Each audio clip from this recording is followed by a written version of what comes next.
अबे शुरू करो हरामखोर यार, इतनी देर से कह रहे हैं समझ में नहीं आ रहा है। हाँ, तो ये गालियों के बारे में बताने जा रहे हैं कि हमारे गालियों का जो मनोविज्ञान है ये बहुत परेशान कर रही है इतनी देर से, बार बार थका रही है। तो आखिर में आदमी इरिटेट होगा तो क्या करेगा, कुछ ना कुछ तो मुंह से निकालेगा ही ना।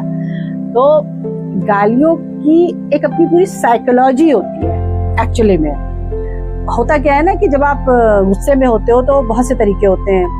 तो शारीरिक हिंसा करने के बजाय कुछ लोग शाब्दिक हिंसा करते हैं। शाब्दिक हिंसा करके अपनी भड़ास निकाल लेते हैं।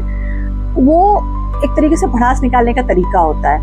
और जैसा कि आजकल बहुत चर्चा में है कि हर बार गालियां जो होती हैं वो दुश्मनी में या किसी उसमें सेंस में नहीं दी जाती, वो हमारी बातचीत का, हमारी वोकैबुलरी का एक हिस्सा हो चुकी होती है। हमने एक बहुत ही गणमान्य व्यक्ति से पूछा तो कि भाई गालियां क्यों बनी, क्यों अगर इतनी बुरी है, सब देते हैं कभी न कभी, कहीं ना कहीं। तो उनका ये कहना था कि गालियां जो होती हैं वो बहुत भाव व्यंजक होती हैं। भाव व्यंजक मतलब जो चीज हम कम्युनिकेट करने में बहुत लंबा सा कुछ बोलेंगे, जैसे वो सरदार जी वाला एक चुटकुला है कि उनकी लड़ाई हुई तो उन्होंने ये कहा वो कहा वो कहा और बाद में बोले साले तेरी तो माँ, और वो शांत हो गए। तो इसको जस्टिफाई नहीं किया जा रहा है, इसको कहा जा रहा है कि हम सब करते हैं, हम करते हैं, आप करते हैं, कहीं ना कहीं करते हैं, अकेले में करते हैं, गुस्से में करते हैं, सपने में करते हैं, लेकिन हम गालियां देते हैं। और अब तो ये आलम है कि लोग औरतों को गालियां देते हैं। मैं गाड़ी ड्राइव करती हूँ और अगर कभी रोड रेज या ओवरटेक को लेकर के कोई बात होती है तो बाकायदा एक 70 साल के आसपास के बुजुर्ग थे जिन्होंने तेजी से गाड़ी से उतरकर मुझे भा वाली गाली दी।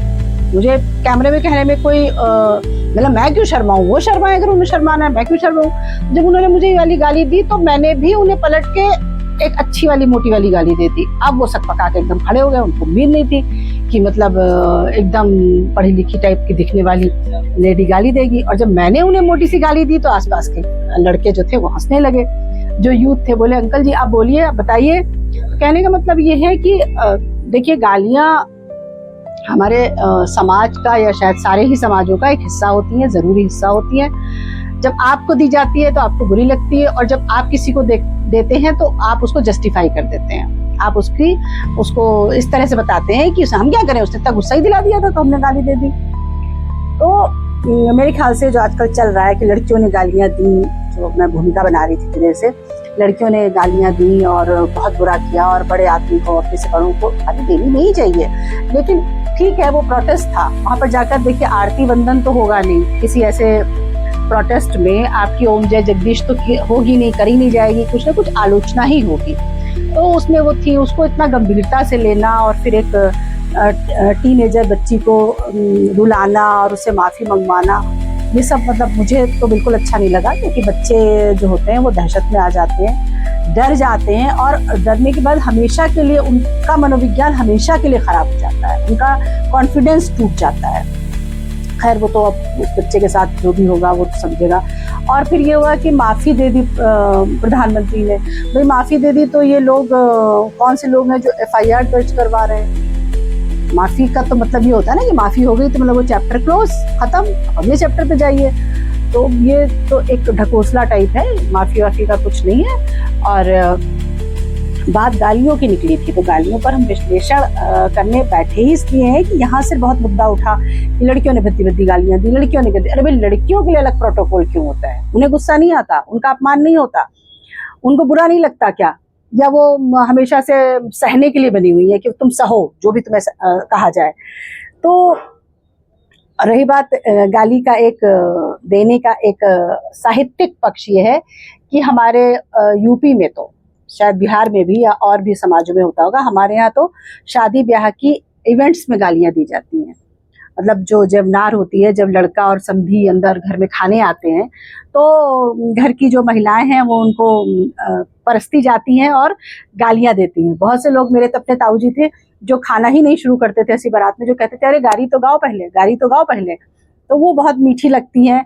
और भगवान राम जिनका बहुत ज्यादा राजनीतिकरण हुआ है, उन्हीं का उदाहरण दें कि भगवान राम को उनके विवाह में गालियां दी गई थी, और यहाँ तक गाली दी गई थी उनके पिता को कहा गया था, जैसे यहाँ पर माता का नाम लिया जा रहा है, उनके पिता को कहा गया था कि अरे जाओ महाराज क्या बात करते हो। अरे गाली का मैं अर्थ बता रही हूँ।